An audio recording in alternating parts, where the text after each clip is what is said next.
কাঁদতে কাঁদতে ইকরার বাবা বললেন, মেয়েটাকে ভিক্ষা চেয়েছিলাম কিন্তু দেয়নি। আপনি যদি আমাদের চ্যানেলটি সাবস্ক্রাইব না করে থাকেন তাহলে এক্ষুনি পাশে থাকা বেল আইকনটি বাজিয়ে দিন। চলুন ভিডিওটি না টেনে শেষ পর্যন্ত দেখি। অভিনয়শিল্পী জাহের আলভির স্ত্রী আফরা ইভনাত খান ইকরার আত্মহত্যার ঘটনায় পাগলপ্রায় ইকরার বাবা কবির হায়াত খান। একমাত্র সন্তানের মৃত্যুর জন্য দায়ী করেছেন আলভি ও তার মা নাসরিন সুলতানা শিউলিকে। কবির হায়াত কাঁদতে কাঁদতে বললেন, আলভি ও তার মায়ের প্ররোচনাতেই ইকরা আত্মহত্যা করতে বাধ্য হয়েছেন। ক্ষুব্ধ এই বাবা তার মেয়ের মৃত্যুকে হত্যা আখ্যা দিয়ে জড়িত ব্যক্তিদের দৃষ্টান্তমূলক বিচার দাবি করেছেন। একমাত্র মেয়ের শোকে কাতর বাবা কবির হায়াত খান বলেন, সুষ্ঠু ও দৃষ্টান্তমূলক বিচার হোক আলভি ও তার মায়ের। আলভি একটা অসভ্য ছেলে, সে আমার মেয়েকে মেরে ফেলেছে। আগে জানতাম না, মনে করতাম সে ভালো। আমার মেয়েও সংসার টেকানোর জন্য আমাদের কাছে কখনো কিছু প্রকাশ করেনি। ইকরার শিক্ষা জীবনের আক্ষেপ করে বাবা কবির হায়াত খান জানান, ইকরা অত্যন্ত মেধাবী ছাত্রী ছিল। তিনি বলেন, আমার মেয়ে যখন জাহাঙ্গীরনগর বিশ্ববিদ্যালয়ে চান্স পেয়েছে, আলভি তখন একটি প্রাইভেট ইউনিভার্সিটিতে পড়ে।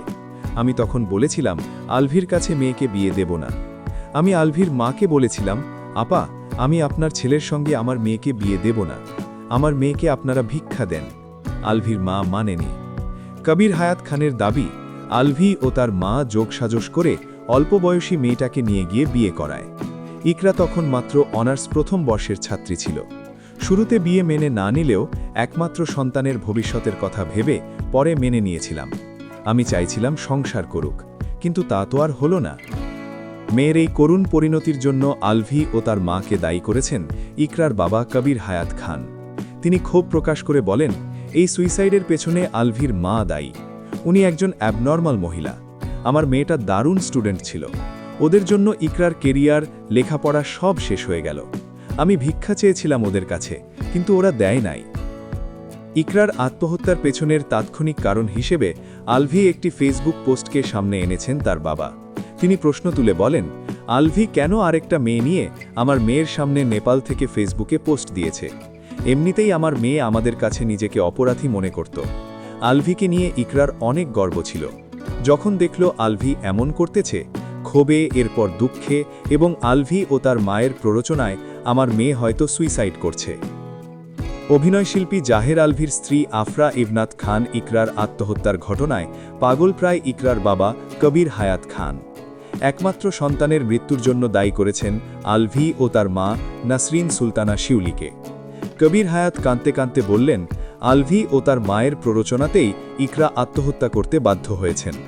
ক্ষুব্ধ এই বাবা তার মেয়ের মৃত্যুকে হত্যা আখ্যা দিয়ে জড়িত ব্যক্তিদের দৃষ্টান্তমূলক বিচার দাবি করেছেন।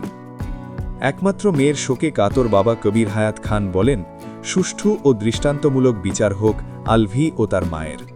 আলভি একটা অসভ্য ছেলে, সে আমার মেয়েকে মেরে ফেলেছে। আগে জানতাম না, মনে করতাম সে ভালো। আমার মেয়েও সংসার টেকানোর জন্য আমাদের কাছে কখনো কিছু প্রকাশ করেনি। ইকরার শিক্ষা জীবনের আক্ষেপ করে বাবা কবির হায়াত খান জানান, ইকরা অত্যন্ত মেধাবী ছাত্রী ছিল। তিনি বলেন, আমার মেয়ে যখন জাহাঙ্গীরনগর বিশ্ববিদ্যালয়ে চান্স পেয়েছে, আলভি তখন একটি প্রাইভেট ইউনিভার্সিটিতে পড়ে। আমি তখন বলেছিলাম আলভির কাছে মেয়েকে বিয়ে দেব না। আমি আলভির মাকে বলেছিলাম, আপা, আমি আপনার ছেলের সঙ্গে আমার মেয়েকে বিয়ে দেব না, আমার মেয়েকে আপনারা ভিক্ষা দেন। আলভির মা মানেনি। কবির হায়াত খানের দাবি, আলভি ও তার মা যোগসাজশ করে অল্প বয়সী মেয়েটাকে নিয়ে গিয়ে বিয়ে করায়। ইকরা তখন মাত্র অনার্স প্রথম বর্ষের ছাত্রী ছিল।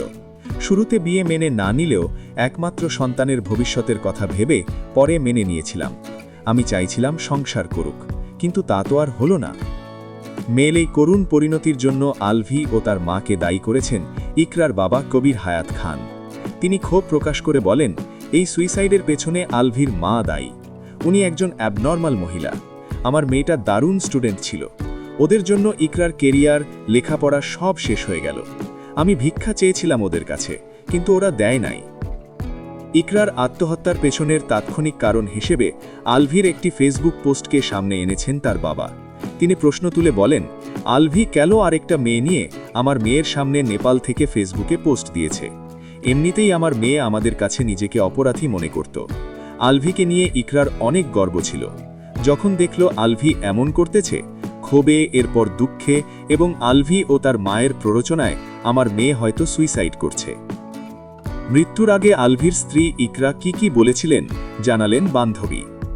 স্ত্রী ইভনাত খান ইকরার সঙ্গে জাহের আলভি। ছবি ফেসবুক থেকে।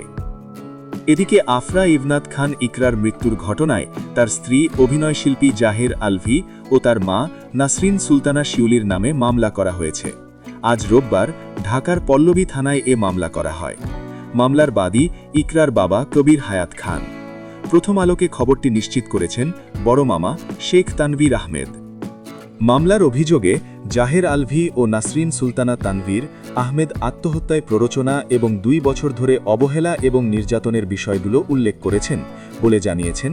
এদিকে পল্লবী থানার ভারপ্রাপ্ত কর্মকর্তা AKM আলমগীর জাহান বলেন, মামলা হয়েছে, তদন্ত চলমান, আসামিকে গ্রেপ্তারের চেষ্টা চলছে। অন্যদিকে মামলার তদন্ত সংশ্লিষ্ট একটি সূত্র থেকে জানা গেছে, এজাহারের একটি কপি বিমানবন্দরের অভিবাসন পুলিশ কর্তৃপক্ষের কাছে পাঠানো হয়েছে। অভিযুক্ত আসামি যেহেতু দেশের বাইরে আছেন, যাতে দেশে আসার পর দ্রুত গ্রেপ্তার করা যায়। আলভির স্ত্রী ইকরার মৃত্যুকে ঘিরে দীর্ঘ 15 বছরের দাম্পত্য জীবনে স্বামীর পরকীয়া এবং অমানসিক নির্যাতনের অভিযোগ সামনে আসে। মৃত্যুর পর সামাজিক যোগাযোগ মাধ্যমে ইকরার ব্যক্তিগত চ্যাট ফাঁস হয়। এরপর থেকেই বিষয়টি ঘিরে আলোচনা সমালোচনা তৈরি হয়। উল্লেখ্য, 2010 সালের 9 নভেম্বর ভালোবেসে গোপনে বিয়ে করেন আলভি ও ইকরা। তাদের সংসারে রিজিক নামেক একটি পুত্র সন্তান রয়েছে। ইকরার মামা তানভীর আহমেদ জানালেন, সকালে ইকরার ময়নতদন্ত শেষ হয়েছে। এরপর মৃতদেহ নিয়ে যাওয়া হয় ময়মনসিংহের ভালুকার ধিতপুর ইউনিয়নে তার গ্রামের বাড়িতে। সেখানে পারিবারিক কবরস্থানে বাদ আসর সমাহিত করা হয় ইকরাকে। আপনাদের মতামত থাকলে কমেন্ট করে জানাবেন এবং আমাদের চ্যানেলটি সাবস্ক্রাইব করে পাশে থাকা বেল আইকন বাজিয়ে দিবেন।